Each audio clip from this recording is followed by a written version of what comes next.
Collector గారు ఆశీష్ సంవాల్ గారికి, Nizamabad collector గారు రాజీవ్ గాంధీ హనుమంతు గారికి, అట్లానే వేదిక మీద ఉన్నటువంటి ఇతర పెద్దలకు, అధికారులకు, వేదిక ముందున్నటువంటి అధికారులకు అందరికీ కూడా, పెద్దలందరికీ కూడా ధన్యవాదాలు తెలియజేస్తా ఉన్నాను. మంచి సంక్షేమ పథకాలను ఇంప్లిమెంట్ చేయడానికి ఏర్పాటు చేసినటువంటి ఈ సమీక్షా సమావేశము వెల్కమ్ చేస్తా ఉన్నాం. ఇందులో ప్రధానంగా 4 అంశాలపైన ఈరోజు డిస్కషన్ చేస్తా ఉన్నామని చెప్పినారు. మొదటిది ఇందిరమ్మ ఇండ్లు. దానికి నిజామాబాద్ ఫిగర్స్ చెప్తా ఉన్నాను నేను. 3,20,000 మందిని మేము ఐడెంటిఫై చేశామని చెప్పి కలెక్టర్ గారు చెప్తున్నారు. కామారెడ్డి కలెక్టర్ గారు వారు ఇచ్చిన ఫిగర్స్ చూసుకున్నా కూడా మరి సిమిలర్ గా ఉన్నాయి. అయితే ఇందిరమ్మ ఇళ్లలో ఇదివరకు ఎన్నికల సందర్భంలో కూడా కాంగ్రెస్ పార్టీ నుండి కానీ చెప్పినటువంటి విషయాలు ఏంటంటే, అధికారంలోకి రాగానే వెంటనే అందరికీ ఇల్లు ఇస్తామని చెప్పారు. అది ఎవరికి కూడా ఆచరణ సాధ్యం కాదు. కాబట్టి ఇప్పుడు 3,500 ఇళ్లు ఒక్కొక్క నియోజకవర్గానికి తీసుకున్నామని చెప్తా ఉన్నారు. వెల్కమ్ చేస్తా ఉన్నాము. అట్ ద సేమ్ టైం ఇదివరకు పెండింగ్ ఉన్నటువంటి బిల్స్ దయచేసి ఇచ్చినట్టయితే పేద ప్రజలు ఇబ్బందుల్లో ఉన్నారు. ఇదివరకటి ప్రభుత్వం చేసినటువంటి మంచి కార్యక్రమాలని కొనసాగించే ప్రయత్నం చేయవలసిందిగా నేను రిక్వెస్ట్ చేస్తా ఉన్నాను. ఇందిరమ్మ ఇళ్లలో ఎవరికైతే ఆల్రెడీ శాంక్షన్ అయ్యి సగం వరకు ఇల్లు, అయితే 20% ఇల్లు, 40% ఇల్లు కట్టుకొని ఉన్న వాళ్లకు దయచేసి సంపూర్ణంగా సహకరించవలసిందిగా జిల్లా అధికార యంత్రాంగాన్ని, అట్లానే మంత్రివర్యుల్ని రిక్వెస్ట్ చేస్తా ఉన్నాం. అదేవిధంగా రేషన్ కార్డ్స్ చూసినట్టయితే మేము తీవ్రమైనటువంటి అభ్యంతరాన్ని తెలియజేస్తా ఉన్నాము మంత్రివర్య. ఎందుకంటే నిజామాబాద్ జిల్లా ఫిగర్స్ మీరు చూసినట్టయితే 1,27,000 మంది మీ సేవ ద్వారా అప్లై చేసుకున్నారు. ప్రజాపాలనలో ఎంతమంది అప్లై చేసిండ్రు అన్నటువంటి విషయాన్ని కానీ ఎక్కడ ప్రస్తావించలేదు. అవన్నీ పక్కకు పెట్టి కులగణనలో వచ్చినటువంటి వివరాలను తీసుకొని కేవలం 26,000 మందికి, అంటే అట్లీస్ట్ మీ సేవలో అప్లై చేసుకున్న వాళ్ళ నంబర్ చూసినా కూడా 1.27 lakhs లో ఓన్లీ 26,000, అంటే 20% మందిని మాత్రమే మేము కన్సిడర్ చేస్తా ఉన్నామని చెప్తా ఉన్నారు. ఇది చాలా చాలా అన్యాయం అండి. దీన్ని సవరించాల్సినటువంటి అవసరం ఉంది. అట్లానే ప్రజాపాలనలో వచ్చినటువంటి అప్లికేషన్లు ఏంటి అన్న విషయాన్ని కూడా ప్రజలకు బహిర్గతం చేయవలసినటువంటి అవసరం ఉన్నది. సరే, మనం ఇమీడియట్ గా ఇవ్వలేము, ఫేజ్ వైజ్ గా ఇస్తాము అని చెప్తే ఆ విషయాన్నన్నా చెప్పాలి, కానీ చెప్పకుండా డైరెక్ట్ గా 1.27 lakhs లో ఓన్లీ 26,000 మందికి మాత్రమే ఇస్తామని 20% మందికి మాత్రమే సెలెక్ట్ చేయడం అన్నది చాలా అన్యాయంగా కనపడతా ఉంది. కాబట్టి దీన్ని సవరించుకోవాల్సిందిగా దయచేసి విజ్ఞప్తి చేస్తా ఉన్నాం. అదేవిధంగా మంత్రివర్యులకు విజ్ఞప్తి ఏంటంటే, రేషన్ కార్డు విషయంలో ఇదివరకు ప్రభుత్వం రేషన్ కార్డ్స్ ఇచ్చినప్పుడు ఆదాయ పరిమితిని గ్రామీణ ప్రాంతాల్లో, పట్టణ ప్రాంతాల్లో కూడా పెంచడం జరిగింది. ఇప్పుడు ఆ సవరణ జరిగి కూడా 10 సంవత్సరాలు అయిపోయింది. కాబట్టి మరి ఆ సవరణ చేస్తూ గ్రామీణ ప్రాంతాల్లో 1,50,000 మినిమం ఆదాయం నుంచి 2.5 లక్షలు పెంచవలసిందిగా డిమాండ్ చేస్తా ఉన్నాము. అట్లానే పట్టణ ప్రాంతాల్లో 2.5 లక్షల నుండి 3.5 లక్షలకు పెంచవలసిందిగా కూడా డిమాండ్ చేస్తా ఉన్నాము. దీనివల్ల చిరు ఉద్యోగులందరూ కూడా అకామిడేట్ అయ్యేటటువంటి ఆస్కారం ఉంటుంది. కాబట్టి ప్రభుత్వం దీనిపైన చాలా సానుభూతితో దృష్టి పెట్టవలసిందిగా విజ్ఞప్తి చేస్తా ఉన్నాం. అట్లనే మనందరికీ తెలుసు మంత్రివర్య, రేషన్ కార్డుకి ఆరోగ్యశ్రీకి లింక్ ఉంటుంది. చాలా మంది పేద ప్రజలు రేషన్ కార్డు నిజంగా తీసుకునేది చాలా మంది ఆరోగ్యశ్రీ కోసం ఎక్కువ మంది తీసుకోవడం జరుగుతుంది. ఇవాళ మొన్న పెద్దలు షబీర్ అలీ గారు ఇక్కడ నిజామాబాద్ లో మీటింగ్ పెట్టి చెప్పినారు, తొందరలోనే హెల్త్ కార్డ్స్ ఇస్తామని చెప్పారు. అప్పుడు maybe ration card, Aarogyasri delink అవుతాయేమో. కానీ అవి ఇచ్చేంత వరకు మరి ఉన్న రేషన్ కార్డు కూడా ఇవ్వకుండా, అప్లై చేసిన వాళ్ళని ఇవ్వకుండా కేవలం 20% మందికి ఇస్తామనడం మాత్రం కొద్దిగా పేదవాళ్లను వారికి ఇబ్బంది జరుగుతుంది. కాబట్టి ఆరోగ్యశ్రీ కార్డు అనుసంధానం అయ్యేంత వరకన్నా అప్లికేషన్ పెట్టుకున్న వాళ్ళందరికీ రేషన్ కార్డు ఇవ్వాల్సిందిగా డిమాండ్ చేస్తా ఉన్నాము. అట్లానే ప్రజాపాలనలో ఇచ్చినటువంటి దరఖాస్తుల్ని దయచేసి సీరియస్ గా పరిగణలోకి తీసుకోవాల్సిందిగా కూడా రిక్వెస్ట్ చేస్తా ఉన్నాం. అదేవిధంగా మీరు రైతు కూలీలకు సంబంధించి టాపిక్ చూసినట్టయితే 4,43,000 మంది రైతు కూలీలు ఉన్నారు నిజామాబాద్ జిల్లాలోని ఫిగర్స్ ఇవ్వడం జరిగింది. కానీ తీరా ఈ ఇందిరమ్మ ఆత్మీయ భరోసా రైతు కూలీ పథకం ఇచ్చేది ఎంతమందికి అంటే 41,387 మందికి అని చెప్పి ఫైనల్ ఫిగర్స్ నిజామాబాద్ కలెక్టర్ గారు చెప్పడం జరిగింది. అంటే 4,43,000 మందిలో 41,387 అంటే కరెక్ట్ 10% ఇస్తున్నట్టు లెక్క. సరే, భూమి లేని పేదవాళ్లకు ఏమీ చేయలేదు కాబట్టి 12,000 ఇస్తామనడం నిజంగా కూడా ఆహ్వానించదగ్గ విషయం. ఇవ్వగలిగే బ్యాండ్ విడ్త్ గవర్నమెంట్ లో ఉంటే బడ్జెట్ సపోర్ట్ చేస్తే డెఫినెట్లీ ఇంకా పెంచుకున్నా కూడా తప్పలేదు.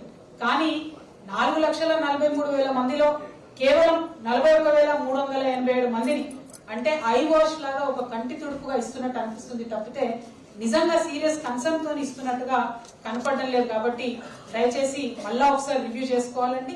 ఇచ్చినటువంటి కార్డ్ లో కూడా అన్న ఎట్లా ఉంటదంటే ఒక జాబ్ కార్డ్ మీద మినిమం కుటుంబంలో 3 పనిచేసే అవకాశం ఉంటుంది.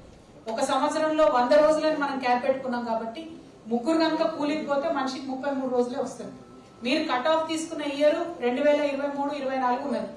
మరి ఏదన్నా సందర్భం ఏదన్నా పరిస్థితి వచ్చి ఆ కుటుంబంలో 2023-24లో వాళ్ళు కనుక 20 రోజులు కూలీ చేసుకునే పరిస్థితి ఉన్నట్టయితే ఆ కుటుంబం కంప్లీట్ గా ఎలిమినేట్ అయిపోతుందన్న విషయాన్ని దయచేసి అధికారులైనా మంత్రివర్యులైనా గమనించాలని చెప్పి నేను మనస్ఫూర్తిగా కోరుతా ఉన్నానన్న. అట్లానే ఈ ఎన్ఆర్ఈజీఎస్ పథకం మనం 2006 నుండి పెట్టుకున్నాం. కానీ మనం కట్ ఆఫ్ ఇప్పుడు తీసుకుంటున్నది 2023-24 తీసుకుంటున్నాం. అంటే 2006 నుంచి ఇప్పటి వరకు డైరెక్ట్ గా కూలీలు చేస్తున్నటువంటి వాళ్ళు కూడా చాలా మంది ఉన్నారు. 2006లో భూమి లేని వాళ్ళకి ఇప్పటికి కూడా భూమి కొనుక్కోలేని వాళ్ళు చాలా మంది ఉన్నారు. మరి 2006 నుంచి కూలీ చేసినటువంటి వాళ్ళు ఎవరిని కూడా కన్సిడరేషన్ లో తీసుకోకుండా డైరెక్ట్ గా 2023-2024 కన్సిడరేషన్ లో తీసుకోవడం కూడా చాలా మంది పేదవాళ్లను మనం ఎలిమినేట్ చేసినట్టు అవుతుందన్న. ఏ స్కీమ్ అన్నా ఇంక్లూజివ్ ఉండాలి, వీలైనంత ఎక్కువ మందికి ఇచ్చే ప్రయత్నం చేయాలి, కానీ వీలైనంత ఎక్కువ మందికి ఫోటోలు పెట్టేటటువంటి ఇంటెన్షన్ లాగా అనిపిస్తా ఉంది. కాబట్టి దయచేసి ప్రజాప్రతినిధులం మనం సానుభూతితో పేదవాళ్ల పట్ల ఆలోచన చేయవలసిందిగా మీకు విజ్ఞప్తి చేస్తా ఉన్నానన్న. అట్లానే పాపం ఈ సర్వే చేయడానికి ఫీల్డ్ అసిస్టెంట్లు నిజంగా ఈ కూలీలను మెయింటైన్ చేయడానికి వారి పనికి చాలా ఇబ్బంది పడి చేస్తూ ఉంటారు. కానీ ఫీల్డ్ అసిస్టెంట్ల జీతాలు 3 నెలల నుంచి రాలేదు. కాబట్టి దయచేసి నిజామాబాద్ జిల్లాలో జీతాలు రిలీజ్ చేసేటటువంటి ప్రయత్నం చేయవలసింది కోరుతా ఉన్నానన్న. ఎందుకంటే ఇప్పుడు 21 నుంచి 24 వరకు ఈ కూలీ పథకం ఇవ్వాలి అని అనుకుంటే అదే ఫీల్డ్ అసిస్టెంట్లు మళ్ళా పనిచేయాల్సి ఉంటది. మరి వారి జీతం లేకుండా డిమోటివేటెడ్ ఉంటే పేద ప్రజలకు అన్యాయం జరిగే ఆస్కారం ఉంటది. కాబట్టి దయచేసి నిజామాబాద్ కామారెడ్డి జిల్లాలో అదేవిధంగా రాష్ట్ర వ్యాప్తంగా ఎక్కడన్నా పెండింగ్ ఉంటే ఫీల్డ్ అసిస్టెంట్ల జీతాలు రిలీజ్ చేయవలసిందిగా తమరిని రిక్వెస్ట్ చేస్తా ఉన్నానన్న. అట్లానే చివరి పథకం రైతు భరోసా పథకం గురించి మాట్లాడుతా ఉన్నాం. రైతు కూలీలో ఇంకొక అంశం అన్న, మొన్న పెద్దలు సీతక్క గారు మంత్రివర్యులు ఎక్కడో మాట్లాడుకుంటూ మహిళా కూలీలకు మాత్రమే ఇస్తామని చెప్పడం జరిగింది. దానివల్ల కొంత అనుమానాలు స్ప్రెడ్ అయినటువంటి పరిస్థితి కనపడతా ఉందన్న. దాని మీద ఏమన్నా తమరు మాట్లాడేటప్పుడు క్లారిఫికేషన్ ఇవ్వాలి. మీరు సెలెక్ట్ చేసిన 20% ఓన్లీ మహిళలకే ఇస్తారా, అందరికి ఇస్తారా, ఇచ్చే వాళ్ళను ఏ ప్రాతిపదిక అన్నది కూడా దయచేసి క్లారిఫై చేయవలసిందిగా కోరుతా ఉన్నాను. అట్లానే ఇందిరమ్మ ఇళ్లకు సంబంధించి పెద్దలు సూర్యనారాయణ గుప్తా గారు చెప్పినట్టుగా ఎక్కడైతే కార్పొరేటర్లు మన బస్తీ కమిటీలు ఉన్నాయో అక్కడ కాంగ్రెస్ కార్పొరేటర్లు ఉన్నా సరే వాళ్ళకు కూడా తెలియకుండా కమిటీలు వేసినారు. మరి ఈ కమిటీలు ఎవరు వేసినారు అన్నది కూడా తెలియదన్న. సో రాజకీయాలకు అతీతంగా మాట్లాడితే ఇందిరమ్మ ఇళ్ల కమిటీలు ఏవైతే పెట్టినారో మరి స్ట్రిక్ట్లీ అధికారుల పర్యవేక్షణలో జరిగితే బాగుంటది. ఎందుకంటే 26 జనవరితోని కార్పొరేషన్లు అన్ని కూడా సీజ్ అయిపోతాయి. ఆ తర్వాత మరి రెస్పాన్సిబుల్ ఎవరు ఉంటది అన్న విషయాన్ని కూడా తమరు కొంచెం క్లారిఫికేషన్ ఇవ్వాల్సిందిగా రిక్వెస్ట్ చేస్తా ఉన్నామన్నా.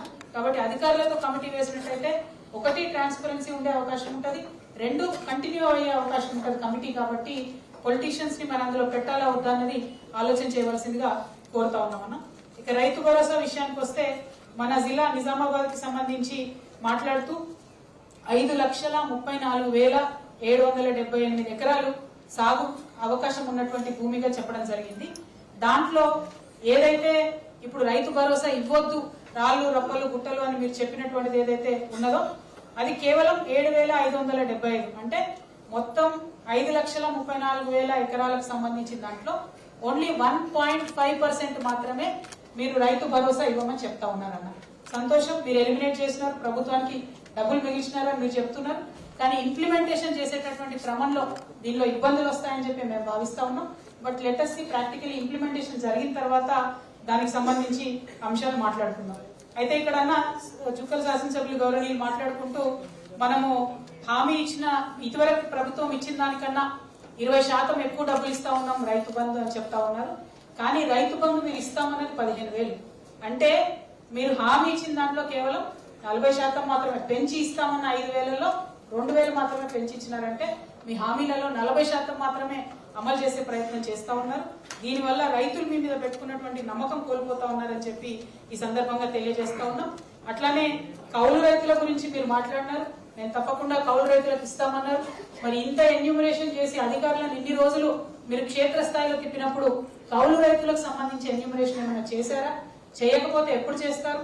కౌలు రైతులకు రైతు బంధు ఇచ్చేటటువంటి ఆలోచన కానీ ఇంకేదైనా విధంగా చేయూతనిచ్చేటటువంటి ఆలోచన కానీ ఈ ప్రభుత్వానికి ఉన్నదా అనే విషయాన్ని దయచేసి తమరు క్లారిఫికేషన్ చేయవలసిందిగా మంత్రివర్యుల్ని కోరుతా ఉన్నాం అధ్యక్ష.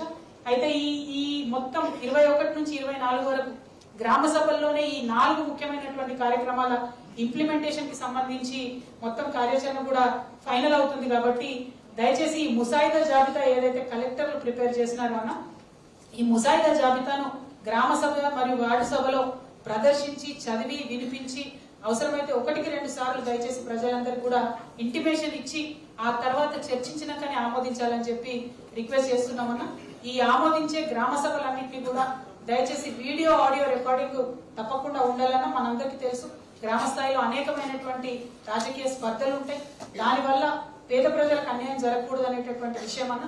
ఇదివరకు మేము ఏ పథకం తీసినా కూడా అధికారులనే టాప్గా పెట్టి లాటరీ సిస్టమ్ ద్వారా తీసినాం తప్పితే పొలిటికల్ ఇంటర్ఫియరెన్స్ లేకుండా తీసినామన్నా. సో అటువంటి ట్రాన్స్పరెన్సీయే ఇప్పుడు కూడా కొనసాగాలని మనస్ఫూర్తిగా కొనసాగుతూ ఉన్నాం. అదేవిధంగా మీరు జిల్లా ఇన్ఛార్జ్ మంత్రులుగా ఉన్నారు కాబట్టి 1 or 2 ఇష్యూస్ మాత్రం నేను చెప్పి క్లోజ్ చేస్తాను అధ్యక్ష. ప్రధానంగా జిల్లాలో మైనారిటీ స్కీమ్స్ లాస్ట్ 1 year లో ఒక్కటంటే ఒక్కటి కూడా ఇంప్లిమెంట్ కానటువంటి పరిస్థితి ఉన్నది. చాలా మెషిన్స్ శాంక్షన్ అయ్యి సూయింగ్ మెషిన్స్ ఇవ్వలేని పరిస్థితి ఉన్నది. ఫీ రీఎంబర్స్మెంట్ ఎక్కడ కూడా ₹1 రానటువంటి పరిస్థితి ఉంది. జిల్లా ఇన్ఛార్జ్ మంత్రిగా ఉన్నారు కాబట్టి తమరు దానిపైన దృష్టి పెట్టాలని కోరుతా ఉన్నాను. అదేవిధంగా గౌరవనీయులు భూపతి రెడ్డి గారు చెప్పినట్టుగా కాళేశ్వరం ప్యాకేజ్ 21A నిజంగానే నిజామాబాద్ రూరల్ జిల్లాకు వరప్రదాయంగా ఉంటుందని చెప్పి భావించి ఆయన డిజైన్ చేయడం జరిగింది. దాంట్లో 70 నుండి 80% పూర్తయిందని భూపతి రెడ్డి గారు చెప్పినందుకు ధన్యవాదాలు తెలియజేస్తూ మిగతా పనులు పూర్తి చేసేటట్టుగా ప్రయత్నం చేయవలసిందిగా రిక్వెస్ట్ చేస్తా ఉన్నాను. అదేవిధంగా ఇంకొక అంశం అన్న, మా జిల్లాలో దాశరథి గారు పెద్దలు వారిని ఇక్కడ జిల్లా జైల్లో పెట్టినారు. ఇక్కడ జిల్లా జైల్లో మీద ఆయన బొగ్గుతోని నా తెలంగాణ కోటి రతనాల వీణ అని చెప్పి రాసినటువంటి పెద్ద పోయెట్, నిజాం సర్కార్ వ్యతిరేకంగా పోరాటం చేసినటువంటి పోయెట్. వారిది 100వ జయంతి సంవత్సరం అన్న, 100th year వారిది. అయితే పెద్ద ఎత్తున చేస్తామని చెప్పి అన్న టూరిజం మినిస్టర్ గా కల్చర్ మినిస్టర్ గా ఉన్నారు కాబట్టి ఈ పాయింట్ చెప్తా ఉన్నా. మీరు ఆల్రెడీ ప్రకటించడం జరిగింది ప్రభుత్వం నుండి, కానీ ఎక్కడ కూడా కార్యక్రమాలు పెద్ద ఎత్తున జరుగుతున్నట్టు అనిపించట్లేదన్న. నిజామాబాద్ లో నేను నా ఎమ్మెల్సీ ఫండ్స్ నుంచి 40 లక్షల రూపాయలు పెట్టి కిలా రామాలయంలో వారి విగ్రహాన్ని పెట్టినామని అక్కడ మ్యూజియం కూడా వారిది రెడీ చేసినాము. అవసరం ఉంటే అవకాశం ఉంటే దాన్నైనా ఇంకా కొంత ఏదైనా 5-6 lakhs నిధులు పెడితే కంప్లీట్ అవుతుంది అనుకుంటాను. దాన్ని పెద్ద ఎత్తున ప్రారంభించే విధంగా ప్రయత్నం చేయవలసిందిగా తమరి కోరుతా ఉన్నాను. ఇక నిజామాబాద్ జిల్లాలో పోలీస్ కమిషనర్ లేక ఇబ్బంది పడుతున్నటువంటి పరిస్థితి ఉందన్న. మరి ఇన్ని రోజుల్లో పోలీస్ కమిషనర్ ఎందుకు లేరనేటటువంటి ఒక చర్చ అయితే ప్రజల్లో జరుగుతూ ఉన్నది. శాంతి భద్రతల విషయంలో ఇంత రిలాక్స్డ్ గా ఉండడం కరెక్ట్ కాదన్న. దయచేసి పోలీస్ కమిషనర్ ని ఇమీడియట్ గా అపాయింట్ చేయవలసిందిగా కోరుతా ఉన్నానన్న. అదేవిధంగా ఇసుక రవాణా చాలా పెద్ద ఎత్తున అడ్డగోలుగా జరుగుతూ ఉన్నది కాబట్టి మరి దాన్ని ఆపడానికి గవర్నమెంట్ రెవెన్యూ లాస్ కాకుండా చర్య తీసుకోవడానికి నేను మిమ్మల్ని రిక్వెస్ట్ చేస్తున్నా. ఈ విషయంలో మా జుక్కల్ శాసనసభ్యులు చేపట్టినటువంటి ఎఫర్ట్ పేపర్ల ద్వారా మేము చూడడం జరిగింది. ఇసుక అక్రమ రవాణా అడ్డుకట్ట వేయడానికి ఆయన కాన్స్టిట్యున్సీలో వారు చేసినటువంటి ఎఫర్ట్ మా దృష్టికి వచ్చిందన్న. అటువంటి ఎఫర్ట్ ఏమన్నా జిల్లా వ్యాప్తంగా పెడితే గవర్నమెంట్ రెవెన్యూ పెరుగుతుంది, ప్రజలకు తక్కువ ధరలో మరి ఇసుక అందుబాటులో ఉంటుందని చెప్పి తెలియజేస్తా ఉన్నాము. ఇక చివరి అంశం అన్న, నిన్నగాక మొన్న పసుపు బోర్డు ఏదైతే ఇనాగ్రేషన్ చేసిండ్రో అది కేంద్ర ప్రభుత్వం నుండి చేసినామని చెప్పిండ్రు. అది కూడా నేషనల్ టర్మరిక్ బోర్డు మరి మన జిల్లాకు వచ్చింది. కనీసం మన జిల్లాలో ఒక్క ప్రజాప్రతినిధికి కూడా ఆహ్వానం లేకుండా కేవలం భారతీయ జనతా పార్టీకి సంబంధించినటువంటి ప్రజాప్రతినిధులను మాత్రం ఆహ్వానించి చేసుకోవడం అన్నది కొద్దిగా ఇబ్బందిగా అనిపించింది. ఆ విషయంలో కేంద్ర ప్రభుత్వానికి రాష్ట్ర ప్రభుత్వం ద్వారా లేఖ రాయాలి, మనకు కూడా ప్రివిలేజెస్ ఉంటాయి, ఆ లేఖ రాయాలని చెప్పి మేము మిమ్మల్ని కోరుతూ మరి అవకాశం ఇచ్చినందుకు ధన్యవాదాలు. Thank you. జై తెలంగాణ.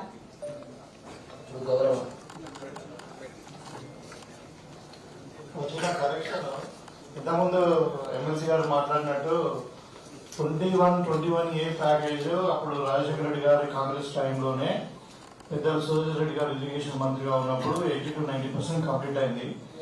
టీఆర్ఎస్ పార్టీ వచ్చిన తర్వాత డీడిజైనింగ్ పేరు మీద కాస్ట్ ఎస్కలేషన్ పెట్టి 3,000 కోట్లకు పెంచి పైపుల పేరు మీద వేస్తాము, అక్కడ కెపాసిటీ పెంచుతామని చెప్పాము. కానీ 10 ఏళ్లలో అక్కడ ఏం జరగలేదు. రైతులు కూడా 10 ఏళ్ళు నీళ్ళగా నష్టపోయారు. ఇప్పుడు అదే పెండింగ్ ప్రాజెక్ట్ గా అయింది. దయచేసి అంటే నోటీస్ ఫర్ ద కరెక్షన్. మాకు కూడా మరి రీజనల్ అవకాశం ఇస్తారా? మీరు ఆన్సర్ చేస్తారనుకుంటే ఎమ్మెల్యే గారు ఆన్సర్ చేసినారు. నా రిక్వెస్ట్ ఏంటంటే అన్న, వారు ఫస్ట్ 2 years మాతోనే ఉన్నారు, వారు ఎమ్మెల్సీ నేను వచ్చినాను వారి స్థానంలో. నా రిక్వెస్ట్ ఏంటంటే ప్యాకేజ్ డిజైనింగ్ మార్చినాము, దాన్ని అవకాశం ఇచ్చేటటువంటి ప్రయత్నం చేసినాం. సో పొలిటికల్ విమర్శ కాదు, డెఫినెట్ గా మాకు ఇంపార్టెంట్ ప్రాజెక్ట్ అది, ఆ ప్రాజెక్ట్ ఫినిష్ అయ్యేలాగా చూడండి. Thank you.